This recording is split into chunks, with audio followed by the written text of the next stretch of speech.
All right, in this lesson, we are looking at the role of enzymes and how they act as a biological catalyst. And before we start, I want to just go over again the viral life cycle of HIV and what we've learned so far in these modules.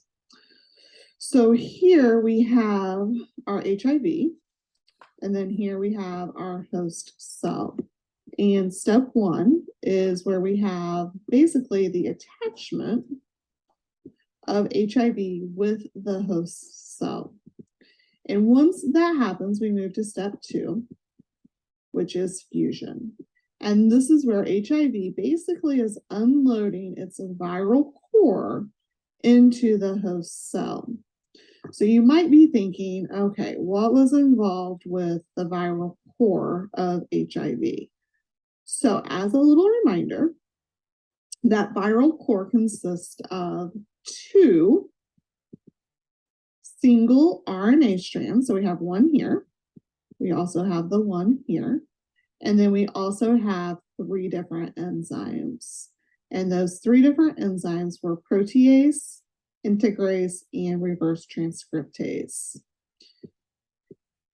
So again, a quick reminder, reverse transcriptase, its role is to basically take the single RNA strand and transcribe it into viral DNA. Well, why do we need to do that? You know, thinking, can't RNA just go into DNA? And it cannot. So reverse transcriptase is going to convert it. We get our viral DNA, which then integrase, grabs a hold of it, and basically splices it in to the host cell DNA. Once that happens, protease will then come in and splice up our host cell DNA, making all these little viral proteins or viral parts, however you want to look at it. But all of this contains that viral DNA. So essentially, once these assemble, you create new HIV. And that new HIV then is going to bud off and go and infect other cells. So to really understand what is happening once HIV fuses with the host cell, one has to understand how enzymes catalyze reaction, because we have three different enzymes here that are working on replicating our HIV. So we have a few objectives for this lesson. One, we're going to just quickly review a biochemical reaction or reactions and kind of compare and contrast a biochemical reaction back to what we see in chemistry. We're also going to define activation energy and the role that plays in the formation of products. We're also going to be able to describe the difference between a catalyst and an enzyme. We're going to look at reaction profiles for uncatalyzed and catalyzed reactions. And we're also going to look at the structure and function of enzymes. So biochemical reactions. We have two types. We have exergonic and we have endergonic. And you might be thinking, well, exergonic and endergonic. And if we're looking at those prefixes, X here would be like our exothermic reactions that we see in chemistry. Where, if you guys remember, exo in chemistry, we're releasing energy. Same thing is happening here with exergonic. Energy is being released. So we have our reactants over here. They're going to make this little climb to the top of the hill. We have our peak, which is what we refer to as our transition state. This is where Basically, you have the destabilization of your bonds within your molecules, to which then you can get your product formation down here. And because this is releasing energy, we end up with a negative delta G. And as a reminder, delta G is the change in Gibbs free energy. So it's just energy being released. The negative sign is showing that it is being released and not absorbed. So you might be wondering, okay, so in chemistry, if a reaction is exothermic, we look at delta E. And in the fact of being exo, we'll make it a negative delta E. Same thing here. We're looking at products minus reactants. Products minus reactants will give you a negative delta G, a negative free energy. Same thing with exothermic. Products minus reactants gives you the negative delta E, so the negative change in energy or internal energy. Inorganic is where we have energy invested, which if we look at that prefix of N, we start to think of endothermic. And endothermic is where basically your chemical reaction is absorbing energy to get you up this hill so we can get to this transition state where your bonds can destabilize and you can get product formation. And in this case, we come up with a positive delta G, which means we're simply absorbing all that energy so we get that positive free energy. And in chemistry, we would show that as a positive delta E. Again, we're looking at products minus reactants. So what we want to look at with this reaction profile, we're showing our reactants, we're showing our products. We know that this point is what we refer to as your transition state, and we have that on both of these.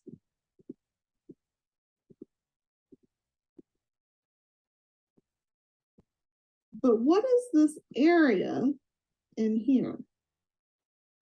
This is the question. What is this area? We have it on both of them. And that is what we refer to as activation energy. So this mountain or this hill that is being climbed up is referred to as activation energy. It's the amount of energy that is needed to destabilize the bonds of a molecule. And we have to have that happen in order to form our products. We have to get that rearrangement. And so basically your activation energy is moving your reaction over what we call this energy hill. And something to keep in mind is your activation energy does not change the amount of free energy between your products and your reactants. It's simply just the amount of energy needed to get above and over this hill. So the idea is, because we are talking about enzymes and catalysts, is what role does a catalyst actually play in activation energy? And the idea is in chemistry, we can add substances in, referred to as catalysts, to basically increase the rate of our reactions. And you're thinking to yourself, well, how does it increase the rate of our reactions? Well, the idea is that if you put a catalyst into a chemical reaction, it is going to decrease the amount of activation energy you actually need in order for the reaction to occur. Instead of your reaction having to go all the way up this hill, which takes time, it's going to lower the activation energy so it doesn't have to go as far. And in turn, basically speeds up the reactions. So in biology or biochemistry, if we combine the two together, we have substances that will do that in our biochemical reactions as well. And they are called enzymes. And most of our enzymes are made out of proteins.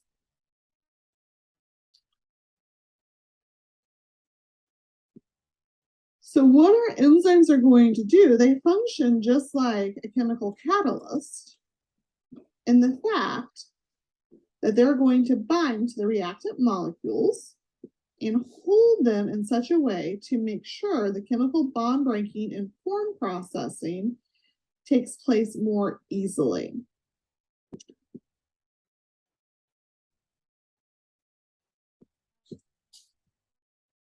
And there are 3 enzymes that we mentioned earlier that are involved in HIV replication.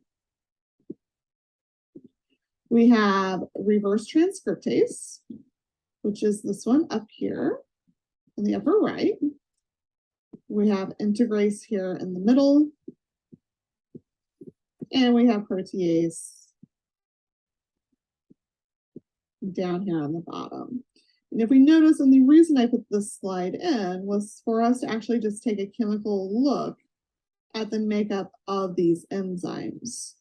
Because throughout the rest of this lecture, we're going to look at a general picture of an enzyme, a very simplistic view.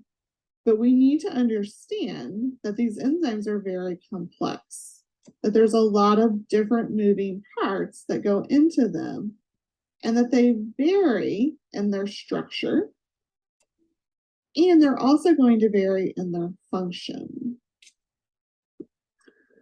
So as a little review before we move on, biological catalyst, which we refer to as enzymes, they facilitate chemical reactions, simply meaning they aid in basically increasing the rate at which these reactions can occur without being consumed.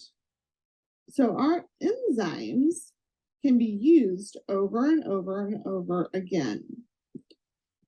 And in order to get that increased rate of reaction, they are going to reduce our activation energy, simply meaning they're going to lower it. And by lowering activation energy, you increase your rate of reaction. They do not change the free energy that's released or required for your reaction to occur. They're highly specific. This is something that we're going to look at in the next couple slides. Simply meaning an enzyme structure is going to function for one substrate, which is why we have thousands and thousands of enzymes. Actually, I should probably say millions. And lastly, they can be affected by cellular conditions. So enzyme structure. If you guys notice, I have 2 pictures here. I have one showing one substrate that is going into an enzyme, and it comes out as 2 products. My bottom picture is 2 substrates coming in and then coming out as 1 product. So if we relate this back to chemistry and what happens in chemistry, when you have one thing and it's broken down into 2 things, we call that a decomposition reaction, meaning you're breaking down. In biology, we can refer to that as hydrolysis. And then here on the bottom picture, when we have 2 things and we're putting them together to form 1 product, in chemistry, we usually refer to that as a synthesis reaction. So you're putting together, or in biology, we can refer to it as dehydration. But the idea is, whether we look at the top picture or the bottom picture, you have an enzyme and you have a substrate. The space here is what we refer to as the active site. And the active site is where all the magic happens within your enzyme. So we know that our enzymes are made up of proteins. And there is a huge and unique combination of amino acid side chains within this active site. And each side chain is characterized by different properties. They can be large or small. They can be weakly acidic or basic. They can be hydrophilic or hydrophobic. They can be positively or negatively charged, or they can be neutral. But this unique combination of side chains creates a very specific chemical environment within the active site. And this specific environment is suited to bind with one specific chemical substrate, simply meaning that this enzyme can only bind with one specific substrate because of the chemical makeup within here. Same thing with this picture down here.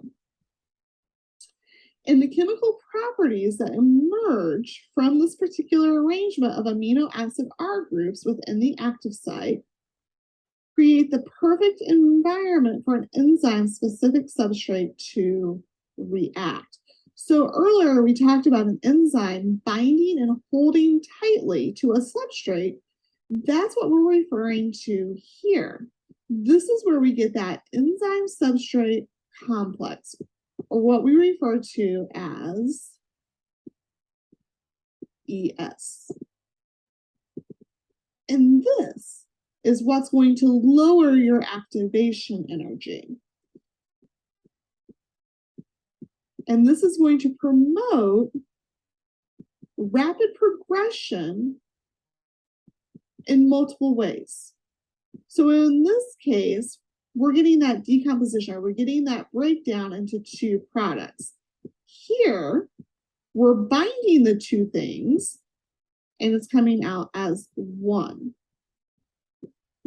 So we have our enzyme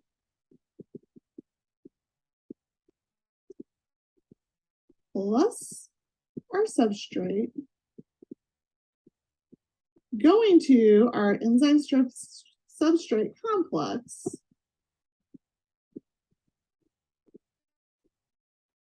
to our product. And the same thing happens here on the bottom as well. And again, keep in mind that one of the properties of enzymes is that it remains unchanged by the reactions that they catalyze. So after an enzyme has catalyzed this reaction, it releases the products, and then it can catalyze a new reaction. So the process just keeps going. Now, moving on with our enzyme structure, we have a very simplistic model of what this is called. And I want to take just a brief look at this, and this is what we call the lock and key mechanism. Again, a very simplistic view that has been looked at for many years on how this works. You have your enzyme, which has the specific shape here. Actually, we have two specific shapes. And you have your substrate. And you notice that those shapes fit in there. It's a lock and key, just like a key and a lock that you have to your house. Your key is specific to the lock on your house. It comes in here, it gets catalyzed, it lowers the activation energy, and you get your products. But if we look over here at an actual picture of an enzyme, and then here we have your substrate. So here we have your enzyme. And here we have your substrate. We have this spot here. This is kind of like what I call the mouth of your enzyme. This is your active site.